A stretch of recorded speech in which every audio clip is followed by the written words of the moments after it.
안녕하세요, 한상규입니다. 오늘 소개해드릴 차는 2021년형 제네시스 G90입니다. G90는 제네시스 브랜드의 기함이고 현대차 그룹을 통틀어서도 가장 비싼 모델이죠. 2021년형은 편의 사양을 보강하고 스페셜 에디션을 추가한 게 특징입니다. 엔진 라인업은 5.0 8기통과 3.3 트윈터보, 3.8 가솔린 자연흡기 세 가지로 구성이 되고요. 그러니까 국산차 중에서는 유일하게 8기통 엔진을 운영하고 있는 모델이죠. 지금 보시는 시승차는 3.3 트윈터보의 4인승 모델이고요. 퍼스트 클래스 시트와 썬루프 등의 사양이 다 적용된 모델입니다. 가격은 1억 1,860만원이고요. 현재의 G90는 풀체인지를 앞두고 있어서 전체적인 사양을 보면은 좀 나온 지 오래된 그런 구성이죠. 근데 외장 디자인을 보면은 나온 지 오래됐다는 느낌이 거의 없습니다. 왜냐면은 2년 전에 부품 변경이 되면서 새 디자인이 적용이 됐죠. 브랜드의 기함답게 외부에서 보여지는 이미지는 굉장히 묵직하고 그릴의 사이즈도 가장 큽니다. 참고로 이번에 부품 변경이 되면서 지능형 헤드램프가 기본으로 적용이 됐습니다. 그러니까 야간 운행 시에 개별적으로 모듈을 조절하는 시스템이죠. 괜찮은 전면 디자인에 비해서 이 후면의 디자인은 좀 심심한 느낌이 있습니다. 가로로 쭉 이어진 테일램프는 요즘 많이 사용하는 디자인인데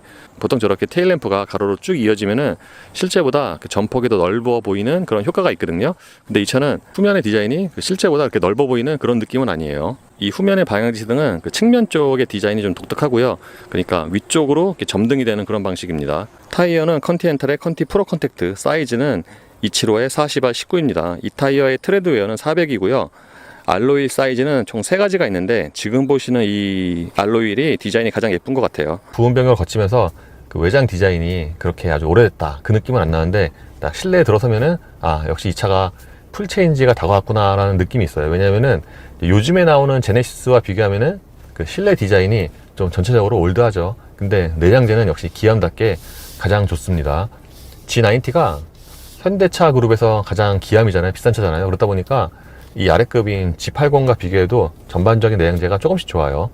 이 대시보드 같은 경우에는 그 높이가 상당히 있는 편이고요. 지금 보시는 차의 실내는 블랙 모노톤인데 중간에 우드 장식이 적용이 됐어요. 이게 좀 밝은 색이어갖고 블랙 모노톤과 좀 대비가 됩니다. 그리고 필러와 천장에는 스웨이드가 적용이 되는데 확실히 이 밝은색 스웨이드가 좀 더 시각적으로는 보기가 좋습니다. 요즘엔 제네시스 GV70도 14.5인치 가장 큰 와이드 모니터가 들어가잖아요. 근데 이 G90는 나온 지가 된 모델이어서 14.5인치는 아니고요. 그보다 좀 한 단계 작은 그런 사이즈입니다. 확실히 모니터가 와이드일수록 더 예뻐 보이긴 하는데 어쨌든 안쪽에 있는 메뉴도 모니터 사이즈와 함께 좀 한 세대 전의 그런 느낌이죠. 왜냐하면은 최근 제네시스의 그 모니터 안에 있는 메뉴를 보면은 굉장히 메뉴가 많잖아요. 그거보다는 좀 적습니다. 주요 메뉴는 이렇게 설정으로 들어가면 되고요. 여기서 차량으로 들어가면은 이게 운전과 관련된 메뉴가 나오는데 스마트 크루즈 응답성의 경우에도 이렇게 빠르게 보통 느리게 3가지가 있고요. 근데 뭐 G80이나 K9처럼 이 메뉴도 그렇게 세분화된 건 아니에요. 주행 편의는 이런 기능들이 있는데 이게 최신 버전이 아니어서 그렇지 주요 편의 장비는 다 들어가 있습니다. 그리고 드라이브 모드 같은 경우에는 커스텀에서 파워트레인과 스티어링, 서스펜션, AWD의 이 메뉴를 각각 3가지. 그러니까 이 서스펜션 같은 경우에도 리어에 보면은 컴포트가 따로 있잖아요. 그러니까 좀 더 승차감을 강조한 그런 세팅이죠. 그리고 스포츠 모드에서 액티브 사운드 같은 경우에는 끄기부터 크게까지 총 4가지가 있고요. 주행 소음 저감 요 메뉴도 있습니다. 헤드업 디스플레이는 이것도 사실은 한 세대 전에, 그러니까 요즘에 제네시스에 적용되는 것보다 G90의 HUD가 좀 덜 예쁩니다. 예를 들어서 요즘 거는 막 이렇게 차 그림으로 애니메이션으로 이렇게 막 지나가잖아요. 근데 이거는 그런 건 아니에요. 그리고 여기에 표시되어 있는 정보로는 주행 경로 안내나 도로교통 표지판 안내, 주행 편의 정보 등이 있습니다. 지금은 서라운드 뷰 화면이고요. 기본 2분할이고 아이콘 눌러서 이렇게 달리해 볼 수가 있는데 이거 역시도 요즘엔 다 3D 들어가잖아요. 돌려서 한 바퀴 돌려볼 수 있는 그 기능은 없습니다. 화질 자체도 그 14.5인치보다 좀 떨어진 느낌이고, 참고로 이 차에도 후진할 때 뒤에 가이드 램프 있잖아요. 포함이 돼 있어요. 그리고 무드 조명 같은 경우에도 좀 차이가 있는 게 보통 현대차 그룹이 무드 조명이 좀 은은하긴 하지만 이 차는 특히 은은하죠. 이렇게 좋은 말로 하면 은은하고 나쁜 말로 하면은 굉장히 약합니다. 거기다가 적용 범위도 기함치고는 굉장히 좀 적은 편이어서 예를 들어서 그 대시보드나 도어 트림에 아주 가늘게 한 줄로 들어갔고요. 가장 밝게 해도 빛이 되게 약합니다. 그래서 이 무드 조명은 좀 굉장히 약하고요. 심지어는 색상도 64가지가 아니에요. 보통 현대차로 무드 조명이 있으면은 64가지잖아요. 64가지가 아닙니다. 몇 개 안 돼요. 요즘에는 아날로그 시계가 점점 사라져가는 추세인데 최상위 모델이어서 여기에 아날로그 시계가 있고요. 비상등 버튼 같은 경우에는 그 누르는 그 위치는 되게 좋은데 이게 얼핏 보면은 여기 좀 잘 안 보입니다. 그리고 그 아래쪽에는 공조장치와 관련된 메뉴들이 있는데 요 상단 같은 경우에는 그러니까 맵과 내비, 라디오 이렇게 주로 사용하는 버튼들을 배열을 해놨고요. 그리고 확실히 이 차가 좀 진한 차라는 게 이 공조장치에 별도의 액정이 없어요.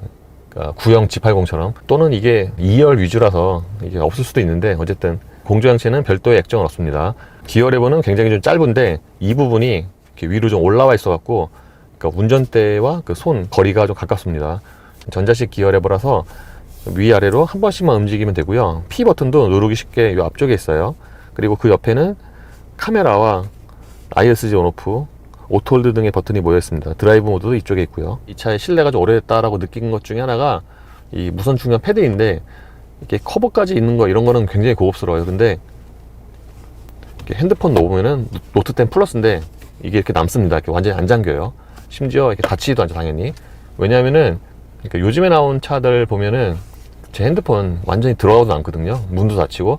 그러니까 이 차 처음 나왔을 때는 이렇게 긴 핸드폰이 없었다고 할 수도 있겠네요. 참고로 아이폰 10도 이렇게 남죠, 여기가. 컵홀더의 경우에는 위치는 굉장히 좋고요. 별도의 커버도 마련이 되어 있습니다. 그리고 보통 고급차의 상징과도 같을 수 있는 요 다이얼이 따로 있고요. 그러니까 이 다이얼로 터치도 되지만 이렇게 움직여서 메뉴를 실행할 수 있습니다. 그리고 그 앞에는 홈과 백 버튼, 메뉴 버튼이 있고요. 뒤쪽에는 통풍 시트와 열선 시트 버튼이 있는데 이 다이얼이나 이쪽의 버튼들이 그 좀 뒤에 있는 그런 느낌이 있어요. 센터 콘솔 박스는 이렇게 양 옆으로 열리는 방식이고요. 기본 뒷바퀴 꿀림인 걸 생각을 하면은 이 센터 콘솔 박스의 용량이 괜찮은 편입니다.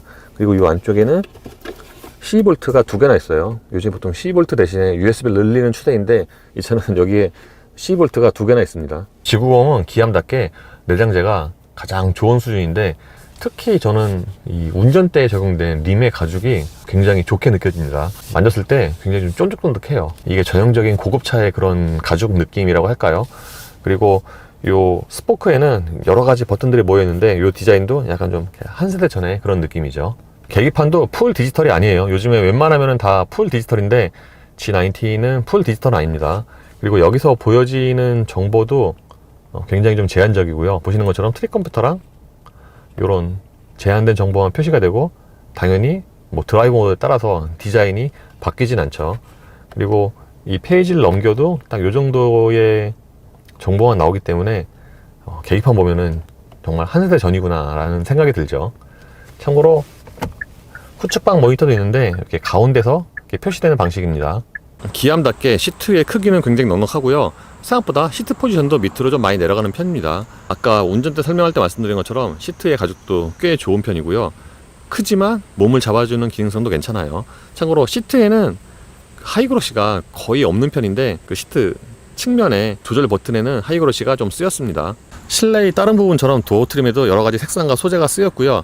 이 차가 확실히 기암이어서 1열에서도 그 2열의 블라인드를 전동으로 다 조절을 할 수가 있습니다. 이 차를 옆에서 보면은 1열보다 2열 유리가 더 크고 도어도 더 넓잖아요. 확실히 이 차가 쇼퍼 드리븐이고 문짝이 열리는 각도도 되게 넓게 열립니다. 제가 앉으면은 무릎과 앞시 사이에 주먹이 3개하고도 반 정도가 들어가요. 그러니까 휠베이스라든가 그런 차 사이즈에 맞는 그런 2열의 무릎 공간을 갖추고 있습니다. 심지어는 기본 시트의 포지션도 괜찮은 편인데 2열 시트는 이렇게 슬라이딩을 시켜서 가장 편한 자세로 포지션을 만들 수가 있습니다. 보시는 것처럼 이렇게 이동하는 그 폭도 꽤 큰 편이죠. 참고로 2열은 헤드레스트도 전동이에요. 그래서 이 차가 무릎 공간은 굉장히 넉넉한데 4인승이어서 가운데 센터 콘솔이 고정식이에요. 그래서 생각보다 그 좌우폭이 약간은 좀 답답하게 느껴질 수도 있습니다. 2열 모니터는 이렇게 틸팅도 가능하고요. 2열의 그 사장님을 위해서 골프 메뉴가 따로 있습니다. 그러니까 골프장 좀 더 쉽게 찾을 수 있는 그런 메뉴죠. 그리고 여기는 공조장치고요. 설정으로 들어가면은 여기서 내비게이션과 사운드, 테마 화면 구성 등등의 기능들을 설정을 할 수가 있습니다. 2열 승객을 위한 송풍구는 여기 가운데도 있고요. 비필레도 있고, 그리고 컵홀더는 여기 있습니다. 컵홀더의 그 거리가 가장 편한 자세로 했을 때 약간 좀 먼 느낌이 있어요. 1열은 공조장치 액정이 없는데 확실히 2열은 VIP석이라서 공조장치가 있습니다. 참고로 지금 타고 있는 차는 퍼스트 클래스 VIP 시트고요. 사용 방법은 1열과 동일해요. 그리고 뒷유리 블라인드를 전동으로 조절하는 버튼도 따로 있고요. 2열 승객 같은 경우에는 그 모니터 내의 메뉴를 요 컨트롤러로 이렇게 조절을 할 수가 있습니다. 요거는 양쪽에 파워 버튼이고요. 그리고 2열에도 이렇게 통풍 시트 3단계가 마련이 됩니다. 2열 승객을 위한 무선 충전 패드는 여기에 있고요. 이렇게 꽂는 방식입니다. 이렇게 꽂으면은 무선 충전이 시작이 되죠. 그리고 이 센터 콘솔 박스의 용량은 그 2열 치고는 굉장히 큰 편이에요. 그러니까 보통 2열에 센터 콘솔 박스가 있어도 이렇게 용량이 크진 않는데 이 차는 되게 깊어요. 그래서 최근에 본 차 중에서는 2열의 이 콘솔 박스 용량이 가장 큰 게 아닌가 싶습니다. 참고로 이 안쪽에도 USB 단자 하나와 C볼트가 2개가 있어요. 그러니까 이거 확실히 옛날 차라서 USB보다는 C볼트가 더 많죠. 시트 양쪽에는 여기 이렇게 수납 공간이 있어요. 이게 위아래로 열리는 방식인데 밑에가 열리고 위가 열리고, 그러니까 보통 여기가 냉장고일 것 같은데 냉장고는 아니고요. 그냥 수납 공간입니다. 이렇게 위아래 2단으로 나뉘어져 있어요. 그리고 스키스루도 있는데 그 스키스루 그 구멍이 좀 굉장히 좀 작은 편이에요. 그리고 보통 쇼퍼 드리븐 차들 보면은 2열의 양쪽에 윈도우 버튼이 2개가 있는 경우가 많잖아요. 이 차도 2열의 양쪽에서 반대쪽에 블라인드와 유리를 다 이렇게 조절을 할 수가 있어요. 그러니까 현대차 그룹에서 가장 좋은 차다 보니까 K9도 2열 유리의 그 블라인드가 수동인데 지구공은 전동이죠. 2열 승객을 위한 이 화장 거울은 여기 있고요. 비싼차답게 조명도 예쁘네요. 썬루프는 앞쪽에만 있는데 놀랍게도 이 썬루프 커버가 수동이에요. 이 정도면은 아무리 쇼퍼 드리븐이라고 해도 이 썬루프 커버가 당연히 전동이어야 할 것 같은데 수동입니다. 트렁크의 크기는 충분한 용량인데 특히 들어가는 쪽의 그 좌우 폭이 꽤 넓습니다. 이게 골프백 실을 수 있게 그렇게 세팅을 한 것 같아요. 그리고 이 차가 전반적으로 소재가 좋은 게 뭐냐면은 이 트렁크 천장 위에도 이렇게 직물로 마감을 해놨어요. 이게 비싼 차라고 해도 트렁크 위에까지 마감이 된 차가 거의 없거든요. 보통 철판이 다 그렇게 드러나게 처리를 하는데 이 차는 여기까지도 다 이렇게 마감을 했습니다. 예, 보통 우리나라 소비자들은 진동과 소음에 민감하잖아요. 특히 이런 고급차 고객들은 소음 또는 방음에 굉장히 민감한데 이 G90는 공회전 때 소음이 정말 적습니다. 엔진 소리가 아주 가늘게 있어요. 이게 바로 전에 시승했던 플라잉 스퍼와 비교해도 이 차의 엔진 소리가 조금 더 적습니다. 거기다가 공회전 때 이 진동 대책도 꽤 좋아요. 참고로 지금 이 차가 시승차로서는 굉장히 긴 15,900km를 주행한 그런 좀 오래된 차인데 그럼에도 불구하고 진동 대책이 꽤 좋습니다. 운전대나 시트로 전달되는 진동이 거의 없어요. 따라서 이렇게 에어컨을 일단만 켜도 송풍 소리가 좀 크게 들리죠. 이 차의 파워트레인은 3.3L 가솔린 트윈터보 엔진과 8단 자동 변속기로 조합이 됩니다. 구형 G80 스포츠에도 같이 쓰였던 엔진이고요. 보통 같은 엔진이라고 해도 차종에 따라서 세팅이 조금씩 다른데 이 G90는 기암이어서 저속에서의 그런 또는 가속 페달 조금 밟았을 때 그런 반응이 좀 느리게 또는 느긋하게 세팅이 됐습니다. 제가 어제 오늘 운전을 하면서 이 차는 전반적으로 1열 기준으로 말씀드리면 부드럽습니다. 그러니까 자잘한 충격은 잘 흡수를 하고, 예를 들어서 방금처럼 저런 빨래판 구간에서는 웬만한 차들은 상하로 이렇게 움직임이 좀 빠르게 전달이 되거든요. 근데 이 차는 그런 충격을 어느 정도는 효과적으로 잘 흡수를 하고요.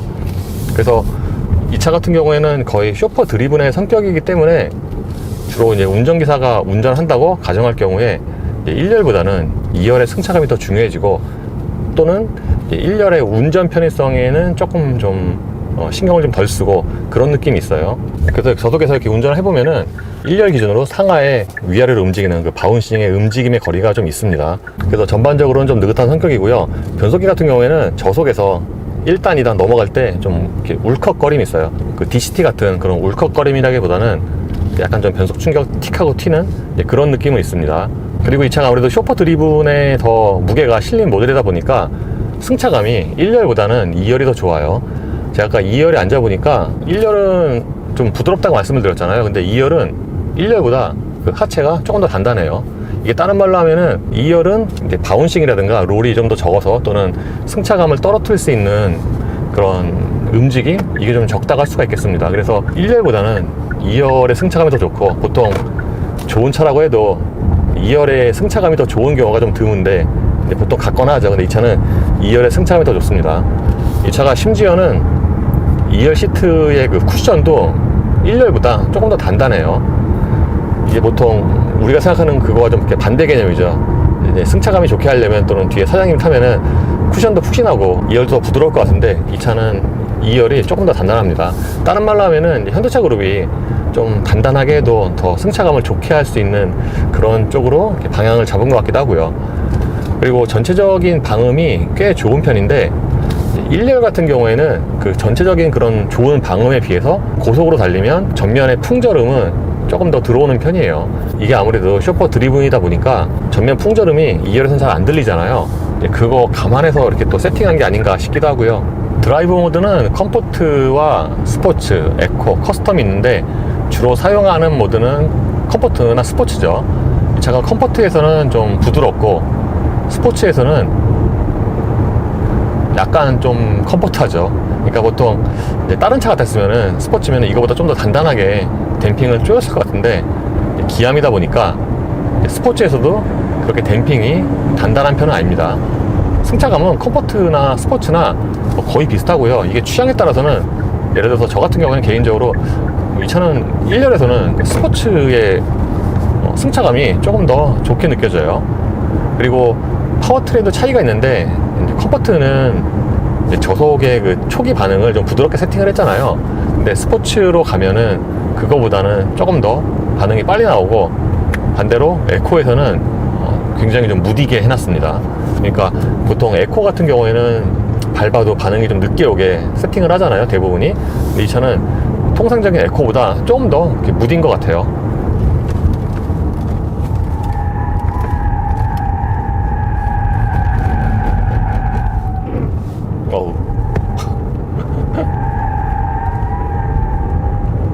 보통 차종에 따라서 전자장비 세팅을 달리 하는데 이 차는 이제 기암이고 또 빨리 달리는 일은 거의 없으니까 또는 스포츠 그런 성향이 또 아니니까 그러다 보니까 전자장비 세팅도 굉장히 보수적으로 했습니다. 초반에는 속도가 빨리 나긴 하는데 일정 G 넘어가면은 전자장비가 강하게 제어를 하고요. 그리고 요즘 차로는 보기 드물게 전자장비가 들어가면 이제 브레이크를 제어를 하잖아요. 그때 그 부드득거리는 소리가 좀 꽤 크게 들립니다. 제가 승차감이 좋다고 한 게 어떤 의미였냐면은 방금 같은 저 과속 방지턱 있잖아요. 저기를 넘으면은 이제 대부분의 차들은 충격이 되게 좀 강하게 오는 저 턱이거든요. 근데 이 차는 생각보다 부드럽게, 그러니까 충격을 좀 최소화해서 실내로 전달을 합니다.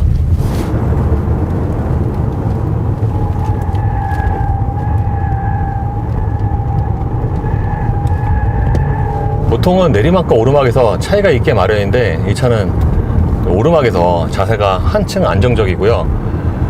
그리고 3.3 트윈터보의 370마력 엔진은 예전에 G80 스포츠에서도 느꼈던 것처럼 동력 성능이 꽤 괜찮습니다.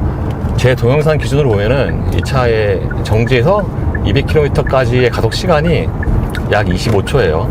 이게 같은 엔진의 G80 스포츠와 비교하면은 거의 한 6, 7초 정도 차이가 나는데, 그러니까 차가 커진 걸 감안을 해도 G80 스포츠 구형과 좀 차이가 있죠. 그래서 이 차가 컨디션이 그렇게 썩 좋지 않아서 G80 스포츠와 동력성 차이가 좀 많이 나는 게 아닌가 싶습니다. 물론 이 차도 초반에는 컴포트 모드 기준으로 해서 좀 반응이 더디지만 일단 회전수가 올라가면은 그때부터는 속도가 꾸준하게 잘 붙습니다. 이 차 역시도 가속 페달 많이 안 밟아도 좀 속도가 잘 붙는 스타일이고요. 그리고 시속 90km로 정속 주행하면은 순간 연비가 대략 한 16에서 17 정도 사이가 나오고요. 시속 110에서는 대략 15 정도 리터당 내외의 순간 연비가 나옵니다. 보통 고출력 차들이 90과 110에서의 순간 연비 차이가 그렇게 많이 안 나는데 이 차 역시 그렇고요. 그러니까 이 차 대형급이고 무게 AWD인 걸 생각을 하면은 정속 주행할 때 순간 연비는 괜찮은 편이라고 하겠습니다. 그리고 보통 이렇게 방음이 좋은 차들은 회전수를 올려도 그거에 비례해서 엔진 소리가 그렇게 커지지가 않는데 이 차 역시 그렇고요. 고속으로 쭉 가속을 해보면은 컴포트 모드 기준으로 해서 이 상하에 바운싱이 좀 있다고 말씀을 드렸는데 고속으로 가면은 그런 느낌이 좀 덜합니다. 근데 풀 가속해서 풀 회전수 쓸 때 보면은 마지막에 변속이 될 때 그때는 변속 충격이라기보다는 뭔가 살짝 좀 이렇게 밀어주는 그런 느낌도 있어요. 그리고 아까 말씀드린 것처럼 어느 정도 속도가 붙은 상태에서는 전면의 바람 소리가 가장 잘 들리긴 하는데 막상 2열에서는 그 전면 풍절음이 그렇게 잘 들리진 않고요. 예, 이번에 2021년형 G90를 간단하게 시승을 해봤습니다. G90는 이제 풀 체인지를 앞두고 있어서 아마 현행 G90의 마지막 시승이라고 생각이 되는데, 아까 말씀드린 것처럼 전면의 디자인은 아직까지는 경쟁력이 있어요. 왜냐하면 새 디자인이 적용된 지가 얼마 안 돼서. 근데 실내를 보면은 확실히 데뷔한 지가 좀 됐구나 라는 그런 생각이 들고요. 이게 최근에 나온 제네시스의 아래급 모델보다도 일부 편의 장비나 이런 게 좀 떨어지다 보니까 그런 면에서는 좀 경쟁력이 없죠. 물론 이제 소재 같은 경우에는 굉장히 빈틈없이 실내 잘 마무리를 해놨어요. 이런 실내 그 면면을 보면은 확실히 기암답구나 또는 아래급이 G80보다 좋구나 라는 그런 생각이 듭니다. 그리고 최신의 ADS는 다 들어갔는데 이것도 엄밀히 보면은 게 최신 버전은 아니에요. 요즘에 현대차들 나오는 거 보면은 이 운전대 LFA 버튼이 따로 있잖아요. 그러니까 별도로 조절할 수 있는 차로 유지 버튼이 따로 있는데 이거는 따로는 없어요. 그러니까 ACC 키면은 같이 작동을 하고요. 브레이크 밟아서 ACC 꺼지면은 이 차로 유지도 같이 꺼집니다. 근데 차로 중앙을 지키는 능력은 최신 모델과 뭐 거의 차이가 없고요. 참고로 이 차로 중앙 유지가 최신 버전은 아니라고 말씀을 드렸잖아요.